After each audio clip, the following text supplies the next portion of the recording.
ಒಂದು ಅಂತ್ಯ ಕಾಣಿಸಬೇಕು ಅಂತ ಹೇಳಿ ಸಾರ್ವಜನಿಕರು ಅವರ ಹಣಕ್ಕೆ ಗೋಕ ಆಗಿ ತೊಂದರೆ ಅನುಭವಿಸಬಾರ್ದು. ಕೂಡಲೇ ಸರ್ಕಾರವನ್ನು ಸಹ ಪ್ರಯಾರಿಟಿ ಬೇಸಿಸ್ ಮೇಲೆ ಸರ್ಕಾರ ಕೂಡಲೇ ಇಮಿಡಿಯೇಟ್ ಆಗಿ ಮಾಡಬೇಕು ಅಂತ ನಮಗೆ ಪ್ರತಿದಿನ ನಮಗೆ ಪ್ರೆಷರೂ ಇದೆ.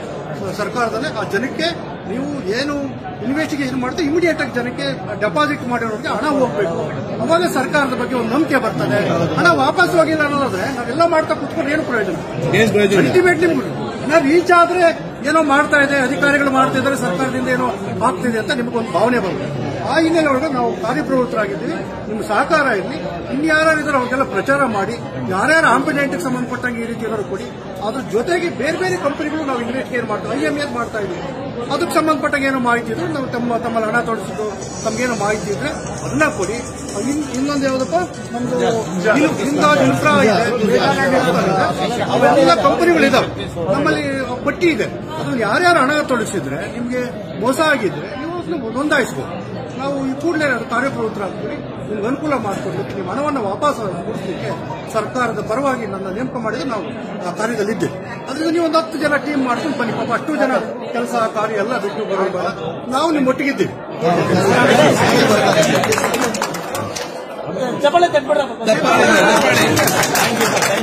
Government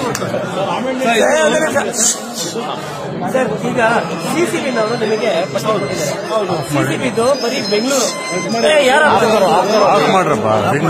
sir. ಸಿಸಿಬಿ ಅವರು ಬರೀ ಬೆಂಗಳೂರಿಗೆನಾ, ಇಲ್ಲ ಇಡೀ ಕರ್ನಾಟಕಕ್ಕ, ಇಲ್ಲ ಇಡೀ ಇಂಡಿಯಾಗ?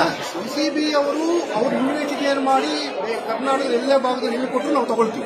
ಒಂದು ನೀವು ತಗೊಳ್ತೀವಿ, ನಾವು ತಗೊಳ್ತೀವಿ. ಅಲ್ಲ, ಸಿಸಿಬಿ ಅವರು ಬೆಂಗಳೂರು ಲಿಮಿಟ್ ಒಳಗಡೆ ಮಾಡ್ತಾರೆ. ಬೆಂಗಳೂರು ಹೊರಭಾಗದಲ್ಲಿದ್ರೆ ನಮ್ಮ ನೇಮಕ ಅವರು ಕೊಡಬಹುದು. ಅದರಿಂದ ನಿಮ್ಗೆ ಅಂತ ಮಾಹಿತಿ ಇದ್ರೆ ಆ ಕನ್ಸರ್ನ್ ಪೊಲೀಸ್ ಸ್ಟೇಷನ್ ಲೆಟರ್ ಬರೀತೀವಿ, ಆ SP ಅವರಿಗೆ ನಾವು ಪತ್ರ ಬರೀತೀವಿ, ಅವರು ಅದ್ರ ಮೇಲೆ ಮೊಕದ್ದಮೆ ದಾಖಲು ಮಾಡಕ್ಕೆ.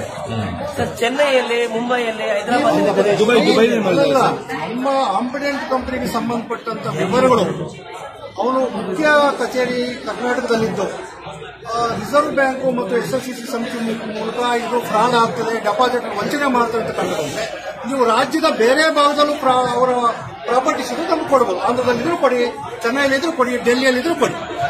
ಈಗ ಸಂಬಂಧಪಟ್ಟ ಅಲ್ಲಿ ಪತ್ರ ಬನ್ನಿ. ಅವರು ಆಂಬಿಡೆಂಟ್ ಅವರು ಬೇರೆ ಥರ್ಡ್ ಪಾರ್ಟಿ ಹೆಸರಲ್ಲಿ ಕಂಪನಿಗಳು ನಡೆಸ್ತಾ ಇದ್ದಾರೆ. ಈಗಲೂ ಡೀಟೇಲ್ಸ್ ಕೊಟ್ರೆ ಸಂಬಂಧಪಟ್ಟಂತ ಸಿಸಿಬಿ ಅವ್ರು ಕೊಡ್ಬೇಕು. ನೀವು ಅದನ್ನ ಸಿಸಿಬಿ ಅವರಿಗೆ ಅದಕ್ಕಾಗಿ ಇನ್ವೆಸ್ಟಿಗೇಟ್ ಮಾಡ್ತಾರೆ, ನೀವು ಅವ್ರ ಗಮನಕ್ಕೆ ತರಬೇಕು. ಬೇನಾಮಿ ಆಗಿದೆ ಅವ್ರು ತಂದ್ರೆ ಬೇಕ. ಇದು ಇನ್ನು ಅವರು ಓಡಾಡ್ತಾ ಇದ್ದಾರೆ, ಫ್ರೀ ಆಗಿದ್ದಾರೆ ಅವರು. ಒಂದು ನಿಮಿಷ, ಇದು ನ್ಯಾಯಾಲಯದ ಹಂತದಲ್ಲಿ ಬರುವಂತದ್ದು. ನಮ್ಮ ಪ್ರಶ್ನೆ ಒಂದು ಸರ್ಕಾರಕ್ಕೆ ವೆಸ್ಟ್ ಮಾಡಿ ನಿಮ್ಮ ಸಮಸ್ಯೆ ಸಾಲ್ವ್ ಆಗುತ್ತೆ ಅಲ್ವಾ? ಅದು ಇಂಪಾರ್ಟೆಂಟ್.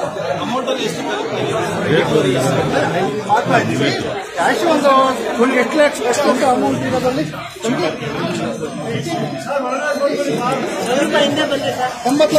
ಪ್ರಾಪರ್ಟಿ. ಇಂಗ್ಲಿಷ್ ಕಂಪ್ನಿಲ್ಲ, English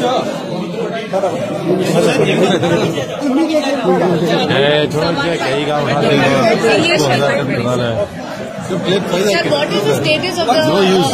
These things are all no use.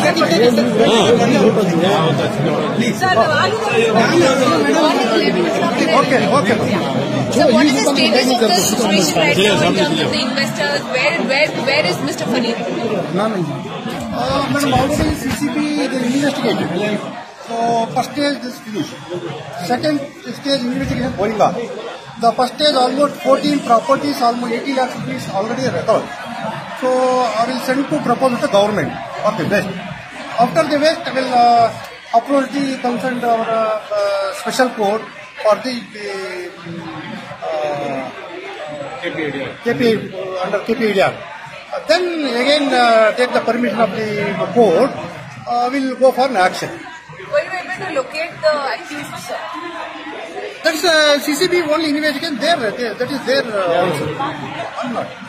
I'm only concerned about because of KPADR. We'll go for an action and collect the amount and distribute the depositors. So how hopeful are you in terms of collecting the amount? How? How hopeful are you in terms of collecting amount? Almost, I think, going on, madam. Say 14 properties. I think think the second round is going on. So now I think 14 properties are now identified. 80 lakhs recovered. So how much are these 14 properties worth? I think almost market value 100 crores, nearby 100 crores. So but the investors have given almost 800 crores. There is no record. Now we will collect the information of the depositor. There is one stage. Then there is not an investigation going on. We collect some other properties. Not a conclusion.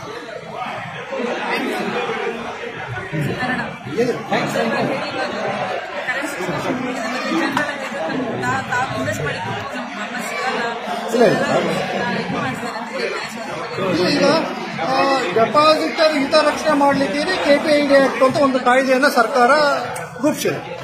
So ಮೊದಲು ಈ ರೀತಿ ವ್ಯವಹಾರ ಮಾಡಿಕೊಂಡು ಮೋಸ ಮಾಡ್ತಿರೋ ಕಾರಣದ ಮೇಲೆ ಸರ್ಕಾರ ಒಂದು KPID ಆಕ್ಟ್ ಮಾಡಿದೆ.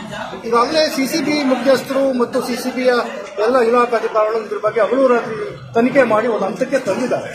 ಈಗ ನನ್ನ ಅಂಬಿಡೆಂಟ್ಗೆ ಸಂಬಂಧಪಟ್ಟ ಸಕ್ಷಮ ಪ್ರಾಧಿಕಾರ ನೇಮಕ ಮಾಡಿದ್ರೆ ನಾನು ಈಗ ಅದಕ್ಕೆ ಸಂಬಂಧಪಟ್ಟಂತ ಅವರು ಏನು ಐಡೆಂಟಿಫೈ ಮಾಡಿದ್ರೆ ಇನ್ವೆಸ್ಟಿಗೇಟ್ ಮಾಡಿದ ಪ್ರಾಪರ್ಟಿ ಕೊಟ್ಟಿದ್ದಾರೆ ಅದನ್ನ ಸರ್ಕಾರಕ್ಕೆ ವೆಸ್ಟ್ ಮಾಡ್ಲಿಕ್ಕೆ ಕೊಟ್ಟಿದ್ದೀವಿ.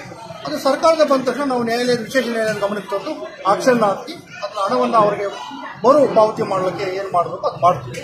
ಈಗಾಗಲೇ ನಮಗೆ 14 ಪ್ರಾಪರ್ಟೀಸ್ ಮಾಡಿದ್ದಾರೆ, ವರ್ತ್ ಅಮೌಂಟ್ 100 crore. ಇನ್ನೂ ಎರಡನೇ ಹಂತದ ಇನ್ವೆಸ್ಟಿಗೇಷನ್ ನಡೀತಾ ಇದೆ. ಈಗಾಗಲೇ ಸಂಬಂಧಪಟ್ಟ ನೋಂದಣಿ ಅಧಿಕಾರಿಗಳು ಇದರ ಮೇಲೆ ಯಾವುದೇ ಟ್ರಾನ್ಸಾಕ್ಷನ್ ಮಾಡಬಾರ್ದು, ಪರಬಾರೆ ಮಾಡಬಾರ್ದು ಅಂತೇಳಿ ಅದಕ್ಕೆ ರಿಸ್ಟ್ರಿಕ್ಷನ್ ಮಾಡಿ ಅಂತೇಳಿ ಸಂಬಂಧಪಟ್ಟ ಮುಖ್ಯಸ್ಥರಿಗೂ ಪತ್ರ ಬರ್ತೀವಿ. ಈಗ ನಾವು ಆ ಹಿಂದೆ ಇದ್ದೀವಿ.